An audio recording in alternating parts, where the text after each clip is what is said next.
일반적으로 여름철에 어린이 배탈 환자가 많을 것으로 생각되는데 오히려 겨울철에 배탈이 나는 어린이가 크게 늘어나는 이유는 무엇일까요?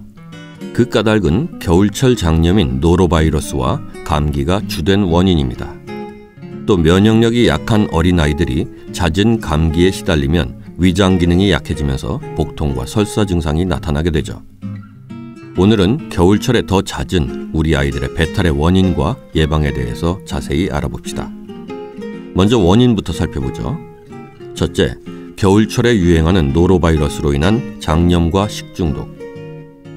겨울철에는 노로바이러스의 움직임이 활발해지고 이 바이러스는 영하 20도에서도 살아남아서 바이러스성 장염을 일으킵니다. 지난 5년간의 통계에 따르면 노로바이러스는 11월이 되면 급격하게 증가하고 11월에서 2월 사이의 발생률이 50%가량 됩니다.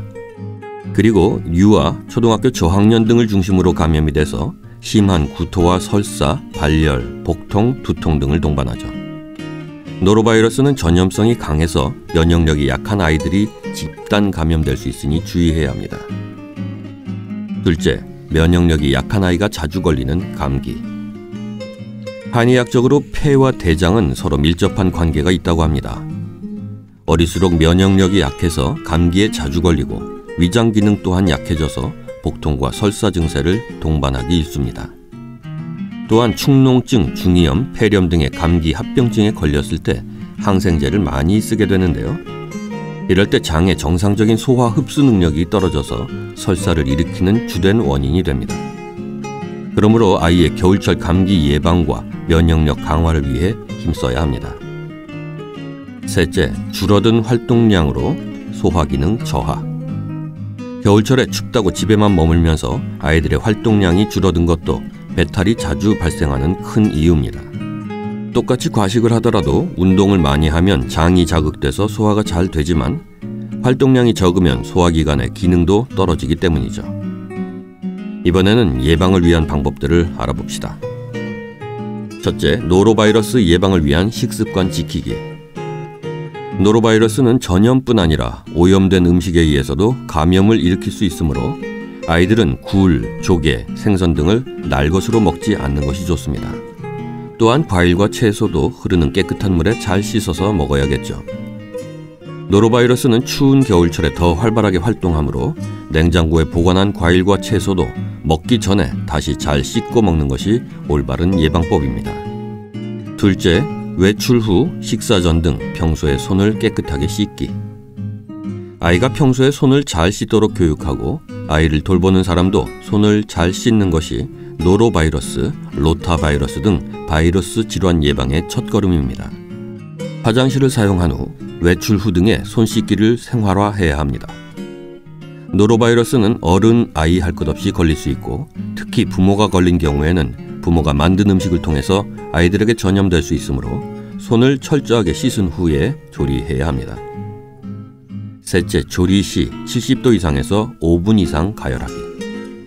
노로바이러스는 열에 약하기 때문에 조리할 때 반드시 70도 이상의 열에 5분 이상, 또 100도 이상의 열에는 1분 이상 가열을 해야 합니다. 음식을 충분히 익혀서 먹는 것이 중요한 예방 방법 중에 하나죠. 또한 식탁, 식기, 도마 등을 통해서도 전염이 될 수 있으므로 조리 도구를 끓이거나 소독을 해서 사용할 것을 권장합니다. 넷째, 감기 예방을 위해 면역력 관리에 힘쓰기. 겨울철 설사를 막기 위해서는 무엇보다 감기 예방에 힘써야 합니다. 보통 감기에 자주 걸리는 아이들을 보면 땀이 날 정도로 실내가 더운 경우가 많죠. 이처럼 외부와 온도 차이가 심하게 나면 오히려 감기에 걸릴 확률이 높아집니다. 아이의 감기 예방을 위해서 평소 실내는 22도 정도를 유지하고 아이가 앉아서 노는 바닥은 2도 정도 높이는 것이 좋습니다.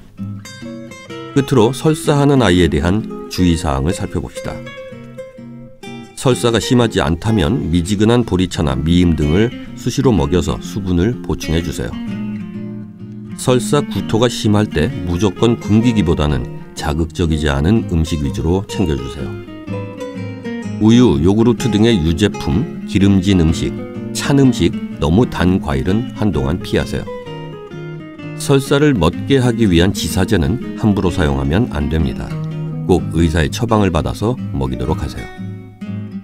설사로 인해 수분이 많이 빠져나가 탈수의 위험이 있으니 수분 보충을 잘해야 합니다. 필요시에는 병원에서 수액으로 보충해야 할 수 있습니다.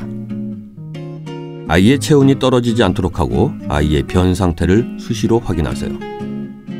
아이의 변이 옷에 묻었다면 다른 세탁물과 분리해서 살균 소독하세요. 장염 증상이 있는 아이들은 전염을 줄이기 위해 어린이집, 유치원, 학교를 쉬는 것이 좋습니다.